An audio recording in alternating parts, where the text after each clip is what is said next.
Hello, everyone out there. Welcome to the inside of my brain and my world. And today, at popular request, I'm answering a question that's being asked of me a lot these days. And the question is, why would you want to do that now, Isabel, at your age? I could be flip and just say, because I can.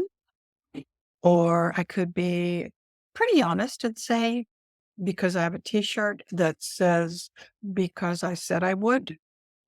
But the truth is, it's because I have recognized the absolute power, the healing, regenerative, exciting benefits of pushing myself out of my comfort zone and deciding to do some things that I haven't done before.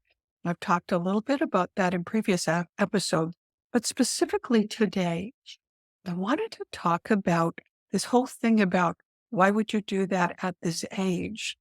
And I'm really happy. I listened recently. I've become a follower of Julia Louis Dreyfus, her new podcast show called Wiser Than Me. And if you think the name Julia Louis Dreyfus sounds a little familiar, it's because if you're a baby boomer and watched Seinfeld, you'll know who she is. She has a new show where she's interviewing women, as you might guess, older than her, wiser than her. And the episode that I tuned into was with Diane von Furstenberg.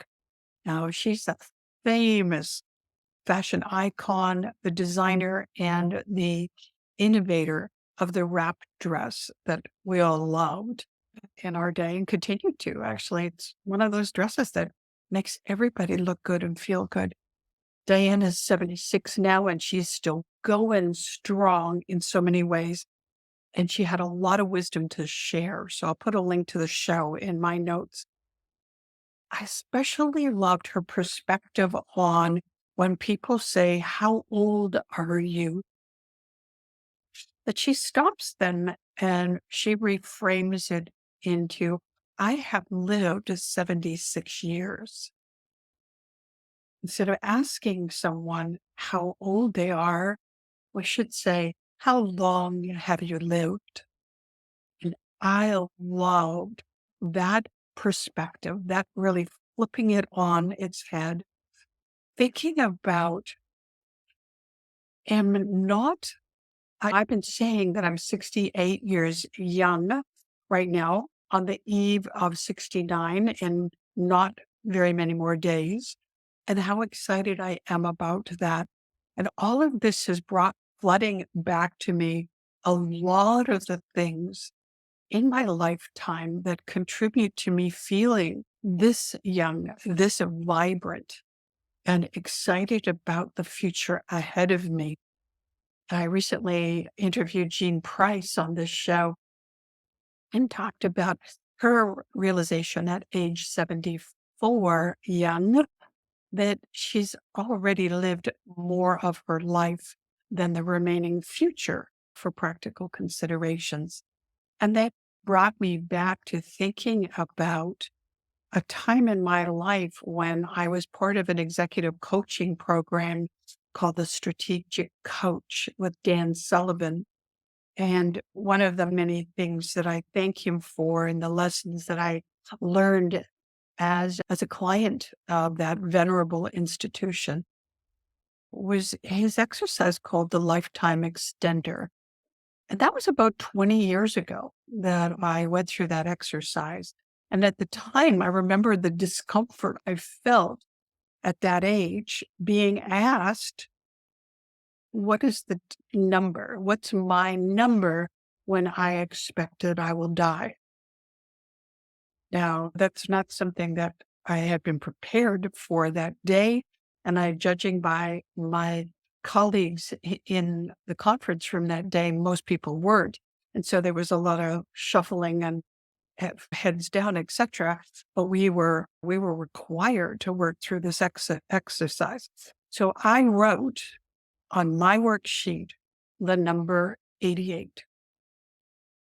Not because I thought through or that I was predicting the end of my physical existence on this planet, but my grandmother, I think, was around that age at the time, and I was also thinking 8 is one of my favorite numbers, and I like multiple numbers, so for the sake of the exercise, I put down 88. Then we were required to make a list of the things that we would do if we had more time and no limitations, no restriction. What are the things that we hadn't yet gotten around to in our life that we wish we could do, but were really prepared to commit to it, or didn't think we had the resources, or we didn't think we'd have the time? But without any of those limitations, we spent quite a bit of time writing down all the sorts of things that we would do if time and resources were not an object. Then the process was that we had to stop and calculate, tabulate about how much time would it take to accomplish those things that we put on the I wish I could if I had the opportunity list. And lo and behold, my list back then, this was 20 years ago, added up to 40 years, which would mean I would have then had to change my life expectancy to 128 years living to accomplish all those things. I'm going to tell you, it was spectacular how that changed my perspective on what is possible, what is important to me, and how that was the beginning. I can tell you that was the real beginning for me of thinking about not expiring, not coming to an end downhill when I got into my 60s. On the other hand, it made me think bigger, more expansively, and I started to imagine, hmm, maybe I could, maybe I should. And what if I did?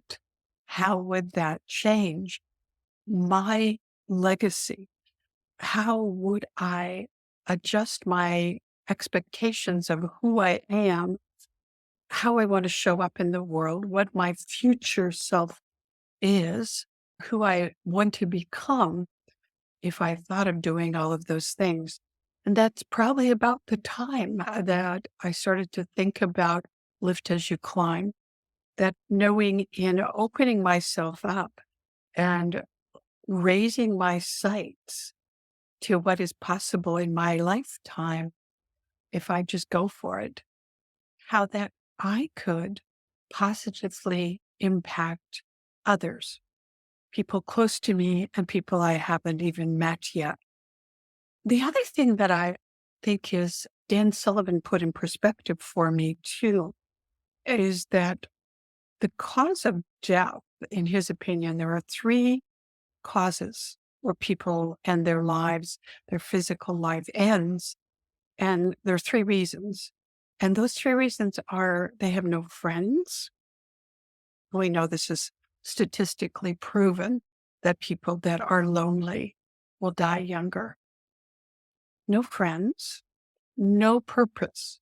We all know that's true. We all know that if you don't feel a sense of purpose, if your life doesn't matter, if there's no reason to make an effort, you will die quicker. Your life will end quicker, or you physically and mentally, you will degrade. And we've seen that happen looking back at men who retire from their careers and suddenly they are deceased because they feel no purpose. And then the third reason that Dan feels that people's lives end is no money.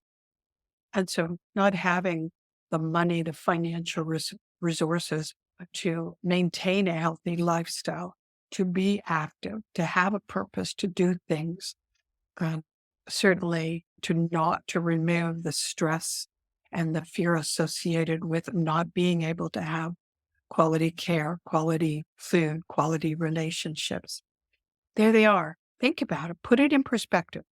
3 reasons that you have within your grasp, your ability, your consciousness to mediate the decline of your physical life.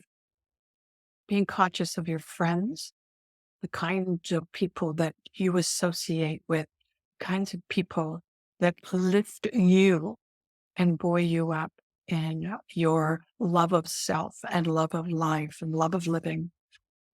Purpose. Hey, you're a year. You have gifts. You have lifetime experience. You have so much to give. You got to get out there and give it and have a purpose. And recognize the purpose that you had before may not be the purpose that you have now or the purpose that you will have in the future. That's opening up. That's personal growth. That's personal expansion.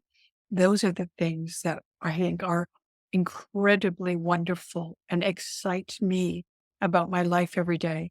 Because I just I just don't know. I don't know what else I may do. I know that I am capable of a great deal, but I don't know yet what else that may be. But I'm open. I'm trying to remain open to all of that and no money. And so that's part of what I'm doing as the Encore Explorer at my age. I'm an entrepreneur, seriously and serially an entrepreneur. And I love to continue to learn so that I can share more with people that I can help. And I continue to lift myself as I grow in my skills, capabilities, experience, connections, etc., etc. And I'm building my own success ladder as I'm doing so. And in my ability, as I am lifting myself and climbing my own success ladder, I have the opportunity and I believe the responsibility to help others, to empower others to build their own success ladders. And I'm confident that you do too, that you have that opportunity in front of you where the uniqueness that you have, your unique abilities, your life experience, the resources that you have are very valuable in helping others, whether that's because you have a business, whether you're a coach, I am an online educator, or whether you are mentoring, coaching, teaching in person, whether it's with your grandchildren, with friends, family, colleagues. For instance, in a community, a service group like Rotary, like I am. So this has been just a really awakening, opening time for me again after some challenging years where I really did. I did that search, that deep internal search, asking repeatedly, who am I now? And I know I'm not alone in asking that question. It used to scare me. It used to embarrass me. It made me feel ashamed and a little guilty that at my age, in my 50s, my 60s, I wasn't really sure who I was. Wow, guess what? It's because I was changing. I was evolving. And so I'm continuing to catch up to who I am becoming because I decided to retire only from the things I no longer like to do so that I could make more room to do more of what I want to do, to say yes to more experience, yes to more living versus aging. And that's why I call it my encore, because I feel that encore means more. And encore is a positive, a celebration of what is possible. And I'm looking for that too. Oh, just a fun thing. I have an app on my phone called Countdown, and I'm using it these days, especially because I have a lot of travel and change coming up in my life. I had it set for countdown to when I was going to be houseless, because you may know my part of my story right now is that I've put my furniture and most of my possessions in a storage unit, and I'm preparing to travel around the world. Part-time, I'm house sitting like I am today, and part-time visiting with friends and family around the world, and part-time just going off and having adventures. And like I am in, let's just see, we're checking out here. I am off to Dubai in 30 days from the day I'm recording this, and 53 days, I'm going to touch down in Bali, where I'm going to spend a month with my Rotary group visiting the service projects that I am so proud to be involved in and part of with them. And then the other, the app here, let me see, is it better? The app says that in 74 days, I will be celebrating my 69th birthday in Bali. And I'm so like, that would not have been in my vision 20 years ago in Dan Sullivan's strategic coach exercise. But there it is. I was open to new adventures in my life. The other thing I added today, because now, honestly, I have to rethink my lifetime extender numbers, because now I realize I'm very unlikely that physically I would be finished at the age of 88. Right now, I'm healthy. There are no signs. There no seem to be any reason to expect that I wouldn't live long and vibrantly after that age. And the other aspect of this is I continue to grow my list of the things I would like to do if I have extra time. And that's what I'm working on.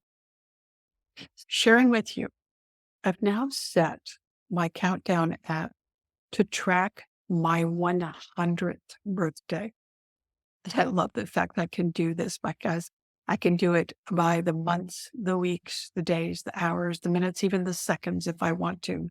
But for the purpose of this exercise today, I'm looking at 11,397 days from now. I'll be throwing myself a 100th birthday party and inviting all of you to celebrate with me. And that sounds like a lot. And I know that time accelerates and it just goes by so very quickly. Right. And to put that in perspective, if I change the app setting to months, my 100th birthday is only 374 months from today. Now, when you look that in comparison to 365 days in most years and 374 months to my 100th birthday, I just thought, okay, giddy up, Isabel, get busy living, because there's just so much more that you want to do. And I'm going to do that. So put the name of the app in there if you're interested in it. I totally welcome you to join me on this incredible extended lifetime. And remember that age is simply a state of mind. It's never an excuse to stop dreaming, to stop imagining, lifting, climbing, living, because you have a choice. You have a choice. I welcome you to join me along this journey, and happy birthdays, many of them to you. Talk soon. Oh, P.S. If you want some ideas I also recorded a podcast about 2 years ago, this time, called Epic Living.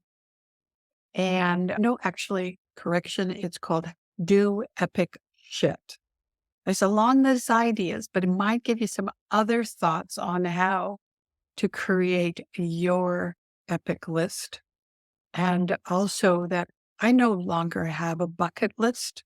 I didn't like the connotation that conjured for me. A bucket is something you kick, and I wasn't ready to kick the bucket by any means. So now I have an epic list, and it gets longer and longer. Enjoy.